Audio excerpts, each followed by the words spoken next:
हरिद्वार में चारधाम यात्रा के लिए श्रद्धालुओं की सुविधा को देखते हुए ऋषिकुल मैदान में ऑफलाइन रजिस्ट्रेशन की तैयारियां पूरी कर ली गई हैं। शुक्रवार से यहां रजिस्ट्रेशन प्रक्रिया शुरू हो जाएगी। ऋषिकुल मैदान में बनाए गए रजिस्ट्रेशन सेंटर में कुल 20 काउंटर स्थापित किए गए हैं। पिछले कई दिनों से इसकी तैयारियां चल रही थी, जो गुरुवार रात तक पूरी कर ली गई। जिलाधिकारी मयूर दीक्षित और एसएसपी नवनीत सिंह ने अधिकारियों के साथ रजिस्ट्रेशन सेंटर का निरीक्षण किया और व्यवस्थाओं का जायजा लिया। इस दौरान डीएम ने श्रद्धालुओं को दी जाने वाली सुविधाओं की जानकारी ली और संबंधित अधिकारियों को जरूरी निर्देश भी दिए।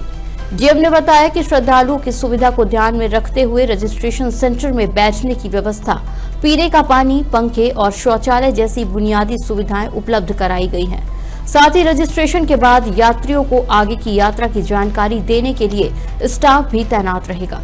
हरिद्वार से धर्मराज चोपड़ा की रिपोर्ट। यह है कि 2022 के बाद गाड़ी मालिक घाटे में जा रहे हैं, ट्रैवल एजेंट को कमीशन नहीं मिल रहा है।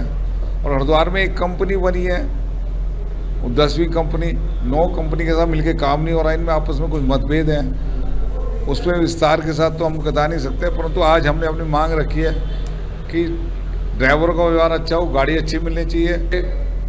टीजीएमओ आई है, जीएमओ है, रूपकुंड है, यात्रा समिति है, दून वैली है, लगभग 7 कंपनियां आज इस बैठक में शामिल हुई। देखिए, चारधाम यात्रा 19 तारीख को श्री गंगोत्री श्री यमुनोत्री जी का कपाट खोल रहे हैं, लेकिन हरिद्वार में कल से ही एक तरीके से हमारी यात्रा शुरू हो रही है, क्योंकि कल से रजिस्ट्रेशन शुरू हो रहा है। और इसमें ये रजिस्ट्रेशन काउंटर्स हैं 20, इसके अलावा होल्डिंग एरिया चमगादड़ टापू में।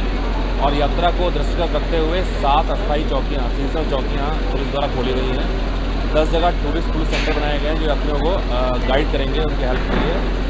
देखिए, आप जानते हैं कि 19 तारीख से कपाट खोल रहे हैं और कल 17 तारीख से जनपद हरिद्वार में यहाँ ऋषिकुल ग्राउंड में रजिस्ट्रेशन की जो प्रक्रिया वो प्रारंभ कर दी जाएगी। उसी क्रम में एक स्पेशल यहाँ पे फैसिलिटी डेवलप की गई है, जिसमें 20 काउंटर्स दिए गए हैं और उन काउंटर्स में स्टाफ की तैनाती भी कर दी गई है।